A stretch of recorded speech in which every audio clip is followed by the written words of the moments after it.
다 함께 사도신경으로 우리의 신앙을 고백합니다. 전능하사 천지를 만드신 하나님 아버지를 내가 믿사오며 그 외아들 우리 주 예수 그리스도를 믿사오니 이는 성령으로 잉태하사 동정녀 마리아에게 나시고 본디오 빌라도에게 고난을 받으사 십자가에 못 박혀 죽으시고 장사한 지 사흘 만에 죽은 자 가운데서 다시 살아나시며 하늘에 오르사 전능하신 하나님 우편에 앉아 계시다가 저리로서 산자와 죽은 자를 심판하러 오시리라. 성령을 믿사오며 거룩한 공회와 성도가 서로 교통하는 것과 죄를 사하여 주시는 것과 몸이 다시 사는 것과 영원히 사는 것을 믿사옵나이다. 아멘.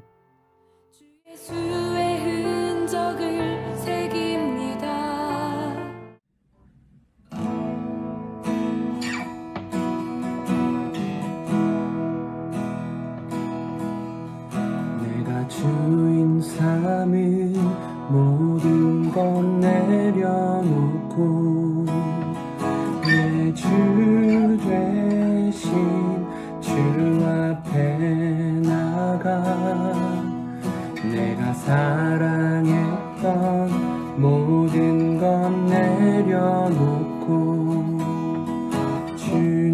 주님만 사랑해. 내가 주인 삼은 모든 것 내려놓고 내 주 대신 주 앞에 나가 내가 사랑했던 모든 것 내려놓고 주님만 사랑해. 주 사랑 거친 풍랑에도 깊은 바다처럼 나를 잠잠케 해. 주 사랑 내 영혼의 반성 그 사랑 위에 서리. 주 사랑 거친 풍랑에도 깊은 바다처럼 나를 잠잠케 해. 주 사랑 내 영혼의 반성 그 사랑 위에 서리.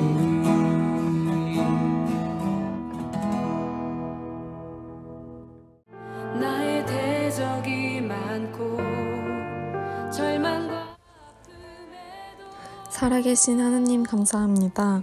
거룩한 주일에 드려지는 이 예배가 우리의 마음이 하나가 되어지는 귀한 시간으로 인도해 주세요. 비록 코로나로 인해 직접 만나 예배를 드리지 못하지만 우리 중동부 친구들이 각자의 자리에서 예배 드리며 은혜 받기를 원합니다. 하느님 이 시간 함께해 주시옵소서. 또한 코로나가 하루빨리 끝나 만나서 교제할 수 있는 날이 올 수 있도록 해주시옵소서. 하나님 이 시간은 말씀을 듣는 귀한 시간입니다. 성령의 능력으로 강성훈 전도사님을 붙잡아 주시고 듣는 저희들이 하나님 말씀을 가지고 한 주를 살아갈 수 있도록 도와주시옵소서. 우리 중동부 선생님들 학생들 모두 찾아가 주시고 우리 중동부를 통해 예수님의 십자가 사랑이 흘러나가게 해주시옵소서. 아버지 홀로 영광 받으시고 이 모든 말씀 예수님의 이름으로 기도드립니다. 아멘.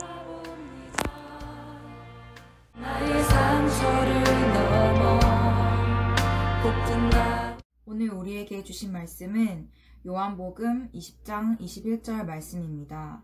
요한복음 20장 21절 말씀입니다. 예수께서 또 이르시되 너희에게 평강이 있을지어다.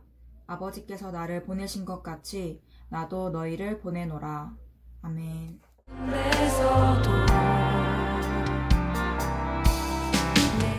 사랑하는 중동부 친구들 반갑습니다. 오늘도 예배 자리에 나온 여러분 한 사람 한 사람을 예수님의 이름으로 사랑하고 환영합니다. 오늘도 여러분이 예배하는 바로 그 장소가 하나님께서 임재하시는 장소, 또한 하나님께 영과 진리로 예배하는 그런 귀한 장소가 되기를 간절히 소원합니다. 오늘 전도사님은 함께 읽은 요한복음 20장 21절의 말씀을 토대로 Good News Messengers 2라는 제목으로 잠시 말씀 나누도록 할게요. 우리는 지금 9월 한 달 동안 계속해서 교회라는 주제로 하나님의 말씀을 살펴보고 있습니다. 첫째 주에는 우리는 교회가 무엇인지에 대해서 살펴봤고요. 또한 왜 우리는 교회로 모여야 하는지에 대해서도 살펴봤습니다. 둘째 주에는 우리가 사도행전 2장에 나오는 초대교회의 모습을 토대로 성경이 말하는, 성경이 가르쳐주는 좋은 교회의 기준에 대해서 함께 살펴봤고요. 우리가 지난주부터 또 오늘까지는 우리나라의 교회, 그러니까 한국 교회의 역사와 특징에 대해서 계속해서 지금 살펴보고 있습니다. 지난주 말씀을 잠시 좀 복습하고 오늘 말씀 나누려고 하는데요. 여러분, 초창기 한국 교회의 특징 두 가지를 대표적으로 두 가지로 정리해서 살펴봤습니다. 다들 기억하고 있나요? 전도사님과 함께 짚고 넘어가겠습니다. 첫째, 한국 교회는 선교사나 목사가 먼저 들어오기 전에 우리말로 번역된 성경, 한글 성경이 먼저 우리 땅에 들어오게 됐다라는 특징을 가지고 있었습니다. 그리고 둘째, 한국 교회는 누군가의 희생 위에 세워진 교회라는 그런 특징을 가지고 있다라고 살펴봤습니다. 자, 오늘 우리가 계속해서 그렇다면 이 한국 교회가 가지고 있었던 역사와 특징들을 몇 가지 사건들을 토대로 함께 계속해서 특징을 살펴보도록 하겠습니다. 우리 지난주에서 이제 세 번째죠. 한국 교회가 가지고 있었던 특징 세 번째는 이 초창기 한국 교회는 회개를 통해서 부흥을 경험한 교회라는 특징을 가지고 있습니다. 1884년과 1885년에 이제 조선 땅에 공식적으로 첫 선교사가 들어오게 됩니다. 아마 여러분 기억하면 상식으로 좋은 어떤 자료가 될 거예요. 자, 먼저 1884년에는 의료 선교사였던 알렌이 먼저 들어오게 됩니다. 그리고 바로 이어서 1년 후인 1885년 부활절에 장로교 선교사였던 언더우드와 그리고 감리교 선교사였던 아펜젤러라는 분이 인천을 통해서 들어오게 됩니다. 자, 그래서 이들을 시작으로 이제 본격적으로 미국, 남장로회, 북장로회, 감리교, 호주의 장로회, 캐나다 출신의 장로회 등 이 모든 선교사들이 복음을 들고 조선 땅에 들어오게 됩니다. 자, 그 당시에 이 선교사들은요, 주로 세 가지 영역에 집중해서 선교 사역을 감당했다라 그래요. 자, 이들은 먼저 가는 곳마다 그리스도의 복음을 전했다라고 합니다. 그리고 이들이 가는 곳마다 학교를 세우고 병원을 세우면서 당시에 열악했던 이 조선 땅의 교육과 의료의 수준을 발전시키기 위해서 애썼다라고 전해지곤 합니다. 자, 이렇게 초창기의 한국 교회와 한국 사회는 하나님의 섭리 가운데 선교사들의 헌신과 수고의 열매를 먹으면서 조금씩 성장하기 시작했습니다. 자, 이렇게 시간이 흘러서 1903년 8월 원산이라는 지역에서 일어났었던 일이에요. 이 원산은 지금은 북한 땅인데요. 강원도 북쪽에 있는 그런 지역입니다. 자, 당시 조선에 도착한 지 13년 차였던 하디 선교사라는 분이 계셨어요. 이 선교사는 이 원산이라는 지역을 거점으로 강원도의 북부 지역을 맡고 있었던 사람이었습니다. 자, 그런데 이분의 이력이 굉장히 좀 특이해요. 그 당시에 이 하디 선교사는 당시 세계 10대 대학 안에 들어가는 토론토 의과대학을 졸업한 인재 중의 인재였다라고 해요. 또한 전형적인 영국계 백인이었고요. 의사 출신이었습니다. 그러니까 정리하자면은 이 하디 선교사는 인종적으로나 학력으로나 직업적으로나 전혀 모자람이 없는, 그냥 꿀릴 게 없는 그런 선교사였는데, 이상하게도 이 선교사가 가는 곳곳마다 선교의 실패를 거듭하게 됩니다. 자, 여러분 한번 생각해 보세요. 얼마나 실망이 컸을까요? 이 선교사가 자기 나름대로는 열심히 수고하며 선교를 하는데도 불구하고 갈수록 교인들은 신앙의 열기도 떨어지고 교인 수도 점차 줄어들기 시작하자 이 하디 선교사는 크게 실망하게 됩니다. 자, 그리고서는 자기의 선교의 실패의 원인을 들고 자기 자신에게 찾는 것이 아니라 당시 무지했던 조선인들과 이 조선인들은 기독교와는 어울리지 않는 민족이다라고 단정짓고 그는 선교사직을 그만두게 될 생각까지 가지게 됩니다. 자, 그런 상황 속에서 1903년 8월 24일 일주일간 이 원산에서 여선교사 기도회가 열리게 되었어요. 자, 이 기도회에서 이 하디 선교사는 성경 공부, 인도를 맡게 됩니다. 그리고 말씀을 준비하게 됩니다. 자, 그는 이제 말씀을 연구하던 중에 자기 자신의 선교 실패의 원인이 무엇인지를 딱 캐치하게 되는데요. 그것이 무엇이냐? 지금까지 자기의 신앙을 돌아보니까 자기 자신은 이론적인 신앙 안에 갇혀 있었다라는 것을 깨닫게 됩니다. 자, 이게 무슨 말이냐면 쉽게 말해서 그는 사람들 앞에서는 늘 성령 충만해야 됩니다. 여러분 성령으로 충만해야 됩니다. 라고 강조는 했는데 정작 자기 자신은 성령으로 충만한 것이 무엇인지를 단 한 번도 경험해 본 적이 없었던 거예요. 그리고 사람들 앞에서 여러분 하나님 앞에서 여러분의 죄악을 회개해야 됩니다. 회개해야 됩니다. 라고 늘 강조는 했는데 정작 자기 자신은 하나님 앞에서 회개하지 않고 회개의 체험이 없었다라는, 그래서 말로만 외쳤던 신앙이었다라는 것을 말씀을 연구하던 중에 성령께서 깨닫게 하십니다. 당시 그가 연구했던 묵상했던 말씀은 이 구절이었다라고 해요. 누가복음 11장 13절입니다. 너희가 악할지라도 좋은 것을 자식에게 줄 알거든 하물며 너희 천부께서 구하는 자에게 성령을 주시지 않겠느냐라는 말씀이었습니다. 자, 이때부터 하디 선교사는 기도하는 일에 더 많은 시간을 할애하기 시작합니다. 자, 그리고 마침내 그는 성령의 임재와 함께 이 내면 깊숙한 것으로부터 진정한 회개가 터져나오는 그런 은혜를 체험하게 되는데요. 자, 이 사건 이후로 이 하디 선교사의 생각이 180도로 바뀌게 됩니다. 지금까지 이 하디 선교사는 자기 자신의 실패의 원인을 두고 자기에서 찾았던 것이 아니라 이 무지한 조선인들에게 있었다라고 생각해 왔는데 성령의 충만함을 경험하고 회개의 고백을 하게 되자 이 실패의 원인이 조선인들에게 있었던 것이 아니라 자기 자신에게 있었다라는 사실을 발견하게 된 것입니다. 자, 하디는 앞에서는 조선인들을 섬긴다라고 말했지만 그의 진정한 속마음에는 자기 자신은 토론토 의과대학도 졸업하고 의사라고 하는 자부심도 가지고 있었고 또한 의과대학을 졸업했다라는 이 교만함과 그리고 백인 우월주의와 인종 편견에서 벗어나지 못해서 조선인들을 무시하고 깔아뭉갰던 그런 교만한 모습이 진짜 나의 모습이라는 것을 보게 되었다라는 거죠. 자, 하나님께서는 이 하디 선교사가 가지고 있었던 이 교만함을 철저하게 다루시고 낮추시고 깨트리기를 원하셨던 것입니다. 하디는 이 사실을 깨닫고 사람들과 하나님 앞에서 철저하게 이 사실을 고백하고 회개하며 눈물을 흘리고 또한 교인들 앞에서 용서를 구합니다. 자, 하디 선교사는 당시의 상황을 이렇게 설명하는데요. 잘 들어보세요. 성령이 내게 오셨을 때 그의 첫 요구는 나의 선교사 생활의 대부분을 함께 보냈던 선교사들 앞에서 나의 실패와 그 실패의 원인을 시인하게 하시는 것이었다. 그것은 고통스럽고 굴욕적인 경험이었다. 라고 말합니다. 자, 여러분, 이 하디 선교사의 고백을 시작으로 그곳에 모였던 선교사들도 자신들도 동일하게 교만한 마음으로 이 조선인들을 대했다라고 솔직하게 고백하고 용서를 구하기 시작합니다.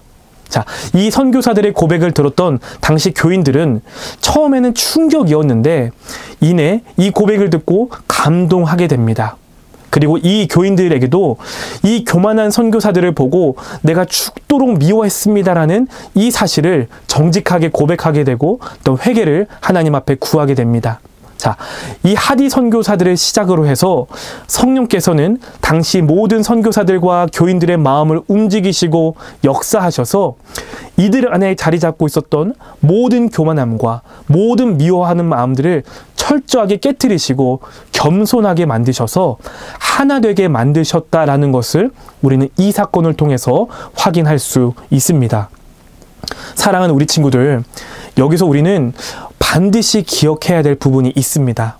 그것은 무엇입니까? 그것은요, 바로 성령의 역사는 진정한 회개로부터 시작된다라는 사실이에요.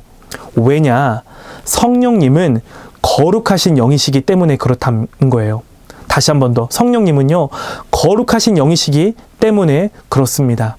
따라서 거룩하신 영이신 성령은 더러운 죄와는 공존할 수 없는 분이시다라는 사실입니다. 마치 물과 기름이 같이 섞일 수 없는 그런 관계라는 것이죠. 여러분, 하나님께서는요, 지금 이 시간도 우리에게 우리의 죄악을 놓고 하나님 앞에 정직하게 회개하기를 원하시고 계세요. 여러분, 우리에게 무엇을 회개하게 원하실까요? 그것은 여전히 우리 안에 하나님을 주인으로 모시지 않는 그런 모습들을 회개하길 원하신다라는 겁니다. 그래서 우리가 하나님 앞에 이렇게 고백하길 원하신다라는 거예요. 하나님 앞에 철저히 나는 죄인입니다. 하나님의 은혜가 아니고서는 나는 도무지 살 수 없습니다. 내 안에 여전히 교만하고 추악하고 더러운 모든 죄악들을 하나님 앞에서 회개합니다. 이 시간 나를 성령으로 충만하게 하여 주세요라는 이 고백을 하나님께서는 우리로 하여금 그분에게 하기를 원하신다라는 거예요. 하나님께서는 진정한 회개를 통해서, 회개의 고백을 한 자들을 통해서 일하시는 분이시다라는 사실을 기억하는 우리 모든 친구들이 되기를 간절히 소원합니다. 네 번째로, 당시 한국 교회가 가지고 있었던 특징은 바로 삶의 변화가 동반되었던 교회라는 특징을 가지고 있었습니다. 자, 앞서 말했던 1903년 원산에서 시작된 이 회개 운동은 당시 한국 교회 역사상 가장 큰 부흥 운동이었던 1907년에 있었던 평양 대부흥 운동으로까지 이어지게 됩니다. 자, 마치 우리가 지난 2주차에 살펴보았던 것처럼 사도행전 2장에 등장했던 이 성령의 역사를 통해서 당시 3,000명이 넘는 사람들이 하나님 앞에서 회개하고 성령을 받는 그 장면이 동일하게 이 한국 땅 1907년도 평양에서도 재현되었다라는 것을 우리 역사를 통해서 확인할 수 있습니다. 자, 이 회개 운동은요, 당시 1907년 1월 2일부터 15일까지 진행된 사경회, 그러니까 사경회는 풀어보자면 성경을 조사하는 모임이라고 해석할 수 있을 것 같아요. 그러니까 쉽게 말해서 성경 공부하는 그런 집회 모임이었습니다. 자, 이 사경회를 통해서 길선주 장로라는 이 분을 시작으로 수많은 조선인들이 자신이 가지고 있었던 모든 죄악을 모든 사람들 앞에서, 그리고 하나님 앞에서 공개적으로 고백하면서 시작하게 됩니다. 자, 당시에 이 회개 운동을 목격했던 미국의 북장로 선교사였던 조지 맥큠이라는 사람은 이 평양 대부흥 운동을 두고 이렇게 묘사합니다. 한번 잘 들어보세요. 우리는 매우 놀라운 은혜를 경험하고 있다. 성령께서 권능 가운데 임하셨다. 평양 장대현 교회에서 모인 지난밤 집회는 최초의 실제적인 성령의 권능과 임재였다. 우리 중 아무도 지금까지 이전에 그 같은 것을 경험하지 못했다. 우리는 웨일즈, 인도에서 일어난 부흥운동에 대해서 읽어왔지만 이번 장대현 교회의 성령의 역사는 우리가 지금까지 읽었던 그 어떤 것도 능가할 것이다 라고 그는 당시 상황을 이렇게 묘사합니다. 여러분, 이처럼 1903년부터 1907년까지 이 거듭된 회개 운동과 이 부흥 운동을 통해서 당시 조선인들은 자신이 가지고 있었던 모든 죄악을 하나님 앞에 회개하고 하나님의 말씀의 진리를 깨달아 변화되었습니다. 그리고 변화되어 이들은 이런 생각을 가지게 되는데요. 어떤 생각이었냐? 바로 예수 안에서 변화된 우리는 이제 어떻게 살아야 할까라는 이런 질문을 자기 자신에게 내리기 시작했다라는 거예요. 자, 이전에는 죄라고 한 번도 생각해 보지 못했던 그런 부분들에 대해서 내가 더 이상은 이렇게 살아서는 안 되겠구나. 예수님 믿고 변화된 나는 더 이상 이렇게 살아서는 안 되겠구나라는 이 철저하게 죄를 의식하는 모습과 더불어 구체적인 삶의 변화로 나타나게 되었다라는 거예요. 몇 가지 예를 들어 설명해 볼게요. 당시에는 이 일찍 결혼하는 조혼제조나 아니면 양반들 같은 경우는 본 부인 외에 또 다른 부인을 데리고 사는 축첩제도, 그리고 노비를 데리고 사는 노비제도와 또 어떤 제사의식, 술과 담배, 노름 같은 것들을 당연하게 여기며 살아갔다라는 그런 문화가 있었습니다. 자, 이런 행위들은요, 당시 봉건사회에 속한 특별히 가부장 중심으로 살아가는 이 남성의 능력과 권위를 상징하는 것이기 때문에 많은 사람들이 죄라고 인식하지 않고 오히려 당연하게 여기며 살아갔다라는 거예요. 하지만 이들이 이 복음을 접하게 되고 이 부흥회를 통해서 성령을 체험한 사람들은 이 삶이 180도로 바뀌게 됩니다. 가장 먼저 자기의 첩을 내보내게 됩니다. 그리고 자기가 데리고 살았던 노비들을 풀어주게 되죠. 그러니까 자유를 허락하게 됩니다. 뿐만 아니라 많은 사람들이 남에게로부터 훔쳐왔거나 아니면 횡령했던 그 돈들이나 물건들을 다시 원래 주인들에게 되돌려주거나 아니면 원래 그 훔쳤던 돈보다 더 많은 금액을 돌려주는 일들이 일어나게 됩니다. 자, 더 나아가서 여러 가지 미신들을 버리게 되고요. 이들 안에 이 나라를 사랑하는 민족 의식이 고취되기 시작되며 신분 계급이 타파되고 여성들의 지위가 향상되는 등 당시 조선인들의 삶에 엄청난 변화가 일어나게 되었다라는 거예요. 언제 이런 일들이 일어났냐? 바로 성령을 체험한 이후에 이러한 삶의 변화가 이들 안에 일어나게 되었다라는 사실이에요. 자, 이렇게 해서 이 기독교 윤리가 사회 윤리로 이 당시 조선 땅에 점차 자리 잡아가게 됩니다. 자, 이 변화된 기독교인들의 삶을 통해서 당시 한국 사회는 차츰 변화하게 되는데요. 자, 이전에는 나와 똑같은 죄를 범했던 사람인데 아니 예수를 믿더니 이가 죄를 멀리하게 되고 변화된 삶을 살아가게 된 이 그리스도인들의 모습을 보고 당시 세상 사람들은 큰 충격을 받게 됩니다. 자, 바울이 말했던 것과 같이 이 사람들은 더 이상 옛사람을 쫓는 사람들이 아니라 그리스도 안에서 변화를 받아 이제 의와 진리를 따르는 새 사람으로 변화되었다라는 것입니다. 자, 이처럼 초창기 한국 교회는요, 입으로만 회개를 외치는 그런 교회에서 그치지 않았습니다. 구체적으로 삶의 변화를 통해서, 변화된 삶을 통해서 이 어두운 세상을 밝게 비춰가며 변화시키는데 앞장섰던 귀한 공동체가 바로 한국 교회였다라는 사실을 우리는 잊어서는 안 될 것 같습니다. 마지막입니다. 마지막으로 초창기 한국 교회가 가지고 있었던 특징은요, 바로 나라를 사랑하는 교회였다라는 특징을 가지고 있습니다. 자, 방금 앞서 말했던 1907년 한국 교회는요, 이 평양 대부흥 운동이라는 따뜻한 봄과 같은 시기를 보냈지만 곧 이어서 이제 일제강점기라는 아주 추운 겨울을 맞이하게 됩니다.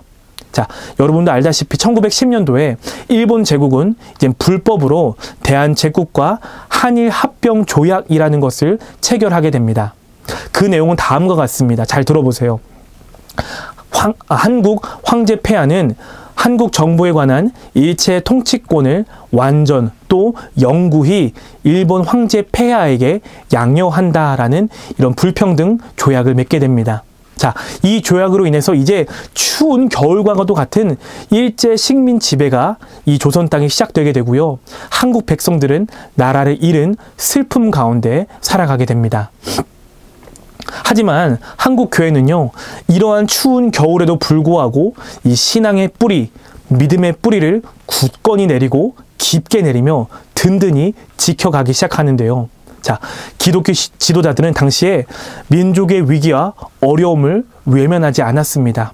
자, 그들은요, 오히려 이 민족의 미래를 깊이 염려하고 나라를 잃었던 이 백성들의 아픔과 눈물을 외면하지 않고 앞장서서 나라를 사랑하는 마음을 구체적인 행동으로 표현하게 되는데요. 자, 그 대표적인 사건이 무엇이었냐? 바로 여러분이 너무나 잘 알고 있는 1919년에 일어났던 3.1 독립 만세 운동이었습니다.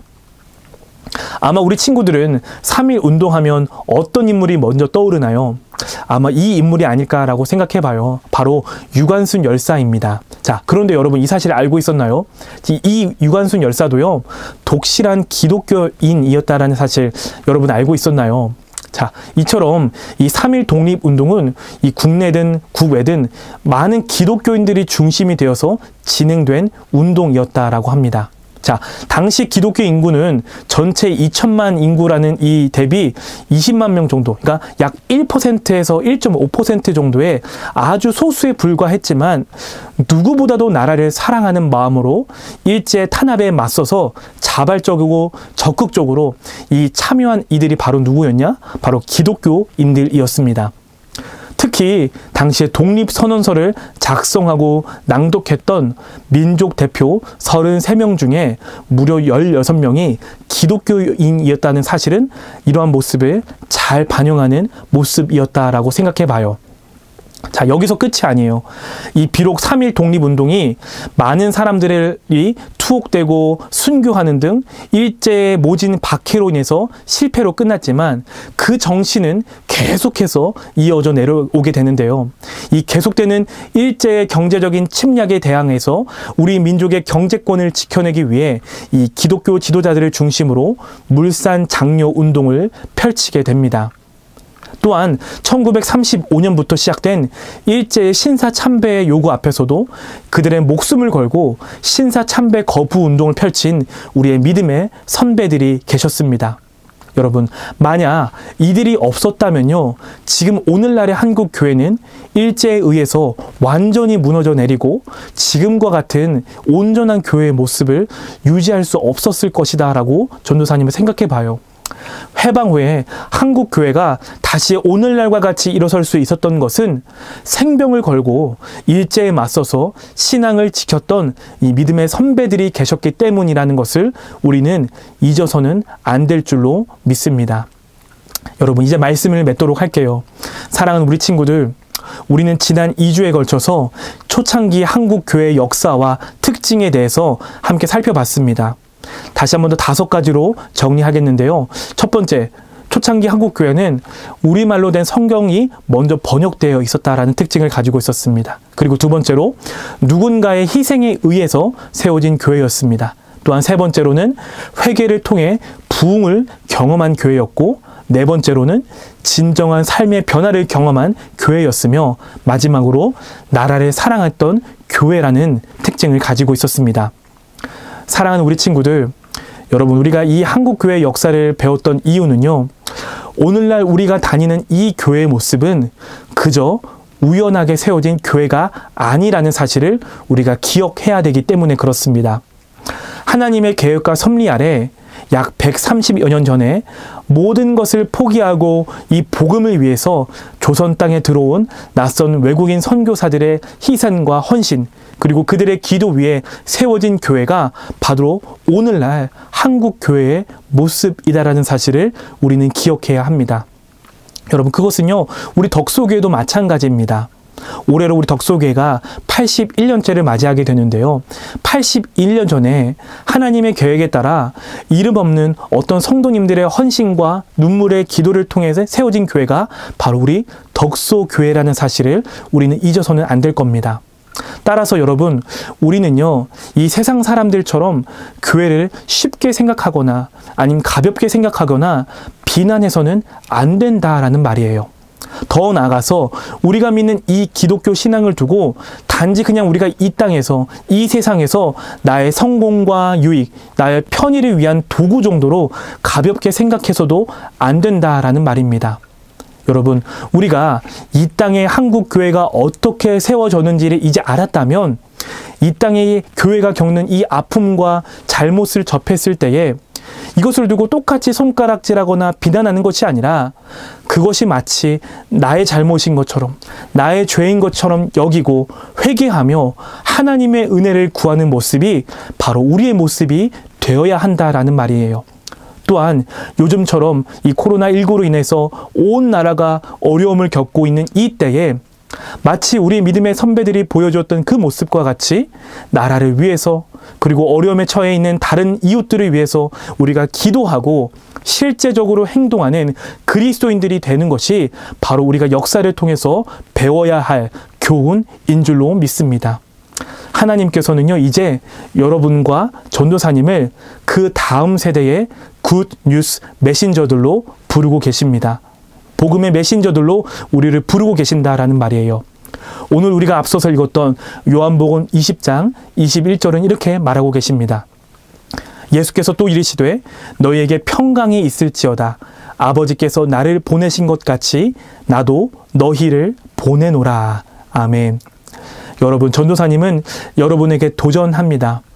우리 초창기 이 땅의 한국 교회 위에 믿음의 선배들이 보여줬던 그 모습과 같이 신앙의 순수함을 유지하며 이 신앙의 순수함을 여러분의 것으로 삼는 우리 모든 친구들 되기를 바랍니다. 늘 하나님 말씀을 우리의 목숨보다 더 사랑하고 민족의 죄악을 놓고 회개하며 나라와 이웃을 먼저 위해 희생하고 그들을 사랑하고 기도하는 모습이 바로 우리 친구들의 모습 되기를 간절히 소원합니다. 그래서 여러분을 통해서 이 땅 가운데에 하나님의 나라가 점차 확장되는 그런 귀한 주역들, 복음의 메신저들이 바로 우리 중등부 친구들 한 사람 한 사람 되기를 예수님의 이름으로 간절히 소원합니다. 이 시간 함께 기도하고 주기도문으로 모든 예배를 마치도록 하겠습니다. 다 함께 기도합니다. 살아계신 하나님, 오늘도 우리 공동체 위에 하나님의 말씀을 허락하여 주시니 감사합니다. 하나님, 130여 년 전 정말 절망 가운데서 어둠 속에서 헤매고 있던 이 조선 땅 가운데에 하나님께서 특별히 외국인 선교사들을 보내주시고 그들을 통하여 이 땅 가운데 하나님의 복음을 들어오게 하시니 참으로 감사합니다. 또한 이 땅 가운데에 하나님의 교회를 세우시고 또한 이 교회들을 통하여서 우리 민족을 어둠 속에서 빛으로 이끌어내어 주시니 참으로 감사합니다. 주님, 이 시간 간절히 소망하기는 우리가 함께 2주 동안 들었던 이 말씀처럼 우리 교회가 어떻게 세워졌는지를 함께 기억하는, 분명히 기억하는 우리 지체들 되기를 원합니다. 말씀을 사랑했던 교회, 또한 누군가의 희생으로 세워졌던 교회, 또한 민족의 위기 앞에 이 위기를 외면하지 않고 나의 죄악으로 여김을 회개하고 또한 남들을 도우며 사랑했던 교회, 또한 진정한 삶의 변화를 이루었던 이 교회의 모습이 바로 우리 중등부 공동체 친구들 되기를 소원합니다. 하나님, 그래서 나만의 유익을 쫓아 살아왔던 지난날의 삶의 모습들은 다 이젠 뒤로 하고 하나님, 이 땅 가운데에 하나님의 나라를 확장하기 위하여서 정말 우리가 이 빛과 소금의 역할을 감당하는 그런 교회들로 살아갈 수 있도록 우리 친구들 한 사람 한 사람을 붙잡아 주시고 하나님 은혜를 베풀어 주시옵소서. 하나님, 특별히 코로나로 인하여서 계속 어려운 상황이 지속되고 있습니다. 하나님, 이 땅의 회복을 놓고 기도하기를 원합니다. 더 이상 이 코로나로 인하여서 아파하는 사람들이 늘어나지 않게 하여 주시고 하루속히 이 모든 상황이 하나님의 은혜 가운데 종식되어 우리의 평범한 일상이 하루속히 회복될 수 있도록 우리 가운데 은혜를 베풀어 주시옵소서. 또한 우리 사랑하는 친구들 간헐적 개학을 맞이하여서 하나님 학교로에 등교하고 있습니다. 모든 상황 가운데 주께서 지켜주시고 인도하여 주셔서 하나님 모든 질병으로부터 지켜주시고 학업 가운데 지혜 주셔서 하나님의 도우심과 보호하심을 날마다 경험하며 살아가는 우리 모든 인생들 되게 하여 주시옵소서. 이 모든 말씀 우리의 교회의 머리가 되시며 이 땅의 주권자 되신 살아계신 예수 그리스도의 이름으로 간절히 기도드립니다. 아멘. 주님을 갈망합니다. 나의 뜻 아닌 주의 뜻 구하며 주 예수의 흔적을 새깁니다. 나의 대적이 많고 절망